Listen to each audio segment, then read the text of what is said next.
सबैजनालाई नमस्कार। स्वागत छ मेरो युट्युब च्यानलमा र आज पनि अघिल्लो पटकको जस्तै नयाँ जोक लिएर आएको छु। जोकको टाइटल रहेको छ छोरोको कडा सोच। बुवा र छोरा चाहिँ दुईजना सँगै बसेर गफ गरिरहनु भएको रहेछ।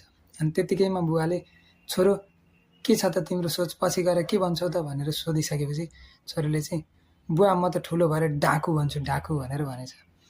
अनि त्यस्तो नि सोच बनाउनुहुन्छ, अलि ठुलो सोच पो बनाउनुपर्छ त, अलि राम्रो पो हुनुपर्छ त भनेर भनिसकेपछि ए बुवा म पछि गएर भनेपछि ब्याङ्क म्यानेजर भन्छु नि भनेर भनेछ। अनि ब्याङ्क म्यानेजर हो यस्तो पो हुनुपर्छ त सोच भनेर बुवाले भन्नुभएछ।